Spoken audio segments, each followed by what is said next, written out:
dit 99% des gens, c'est cauchemar. Et à ce moment-là, moi, je lui ai dit que en toute personne qui est vivante, comme j'ai déjà dit, il y a le souffle de Dieu. Il y a obligatoirement quelque chose de bien. Parce qu'il doit se faire du bien même à lui-même pour continuer à vivre. C'est-à-dire le pire des hommes et le meilleur des hommes. Il est là. Après, c'est à chacun de nous d'aller le chercher et de le présenter à l'autre et de le présenter à l'autre qui est aussi comme ça dans l'autre.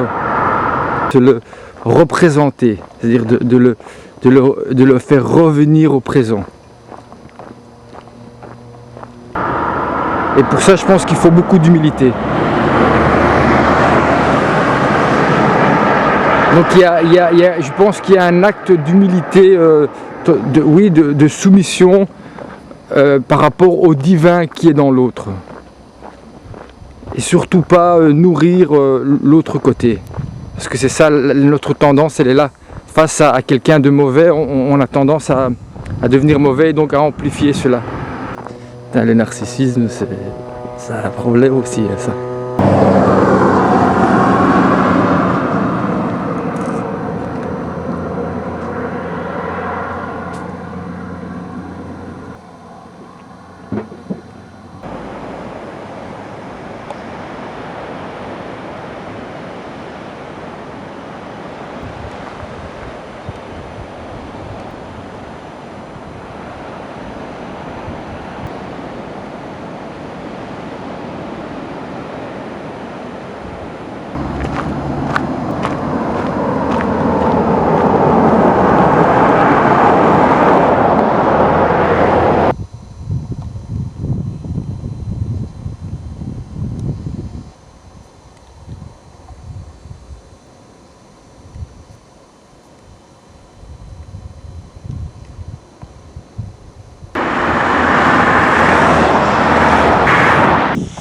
Ils ont la barbe, ils ont leur tunique, ils ont leur femme à côté, avec un voile et des lunettes de soleil qui cachent la moitié du visage, bien sûr des lunettes de marque. Ils roulent en BM, en Mercedes. Ces gens-là prient sûrement 5 fois par jour. Et ces gens-là pensent qu'ils vont aller au paradis. Alors moi, qui suis un ignorant, je me souviens d'une phrase de ce géant, Issa, Jésus, votre prophète. Il est plus difficile à un riche de rentrer au paradis qu'à un éléphant de rentrer dans le trou d'une aiguille. Celui qui a des oreilles entend. La plupart des gens utilisent la religion, c'est-à-dire une soumission à un Dieu. Ils utilisent cela pour soumettre soit des femmes, soit d'autres peuples, soit d'autres personnes. Mais des gens qui se soumettent à la parole de Dieu, j'en ai jamais rencontré moi. Parce que Dieu c'est quand même, c'est avant tout des valeurs comme l'amour, le respect, la justice. Quand on se soumet soi-même à ces valeurs-là, soi-même librement et sans contraindre personne d'autre en retour à se soumettre à ces valeurs, à ce moment-là, on est un croyant et un pratiquant. Sinon, on est un bouffon, un hypocrite et un lâche, comme la plupart des gens. Et ça, c'est la vérité. Comme tous ces gens qui sont dans ces voitures, et qui roulent. Et ça sert à rien de prier, de croire qu'on croit, de se trouver des bonnes raisons finalement de culpabiliser et puis de temps en temps faire une bonne action pour se dire ben voilà, regarde-moi ça, pour se sentir moins coupable, parce que dans le fond on sait que dans le système actuel, simplement pour vivre, pour acheter dans tous les sens du terme sa vie, eh ben, il faut se soumettre à l'argent et à ceux qui le possèdent ou à ceux qui ont du pouvoir. Voilà, ça là vous êtes soumis, ça c'est clair.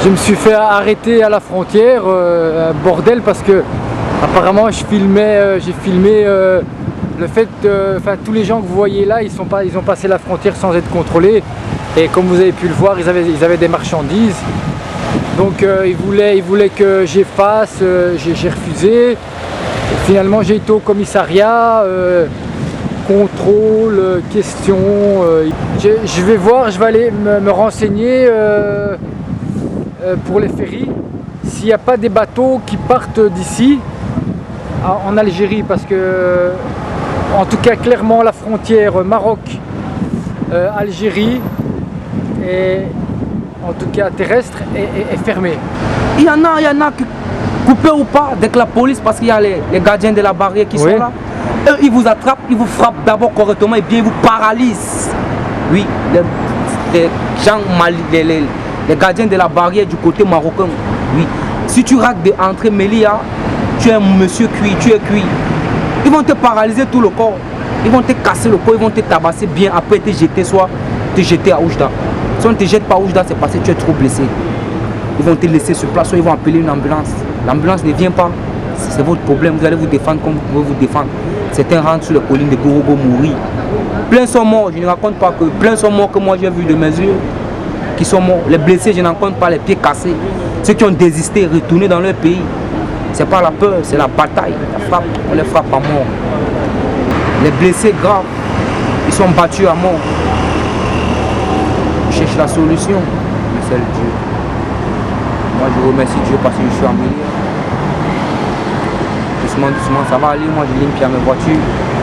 Je demande au Seigneur de me protéger et d'aider aussi tous ceux-là que moi j'ai laissés derrière moi. Quand un jour aussi ils verront Melia, quand c'est le rêve de tous les aventuriers que tu vas rencontrer entrer en Europe.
Donc je rentre pas en Algérie parce que je n'ai pas de visa.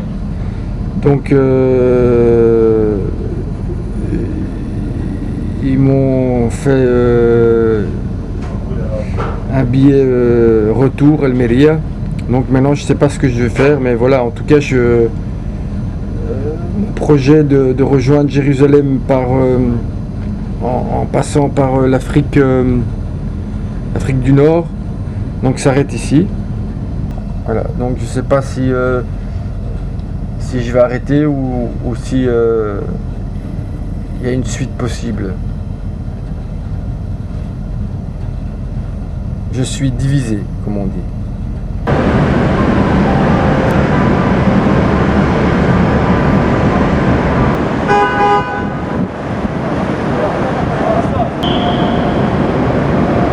Oran, Almeria. Donc le 7 et 6 septembre, Almeria.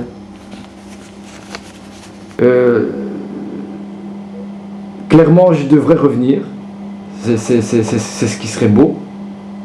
C'est aller là-bas, demander les visas. Mais pas seulement Algérie, Libye, Tunisie, vous pouvez rentrer sans visa, et Israël. Je pense que Égypte aussi, vous pouvez rentrer sans visa, je vais m'informer. Donc voilà, je voulais vous parler de cette notion de choix. J'ai le choix, je prends le bus ou je ne le prends pas. Je paye mon billet de retour ou je ne le paye pas. Je descends du bateau parce que je ne peux pas prendre le bateau pendant le sabbat, ou je reste dedans. Et donc là, il y a clairement... Et chaque choix va engendrer, en tout cas va vous faire avancer dans votre chemin de pèlerin, soit dans des choix où vous faites exister quelque chose qui est de l'ordre du spirituel et qui est en dehors de l'économique, soit vous êtes totalement dans une logique économique et de profit maximal. Voilà. En fait, il gagne de l'argent là-dessus, quoi. C'est-à-dire qu'il gagne de l'argent sur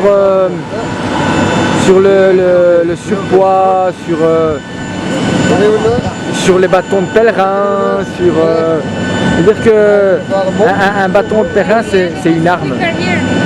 The mouthpiece for further inflation.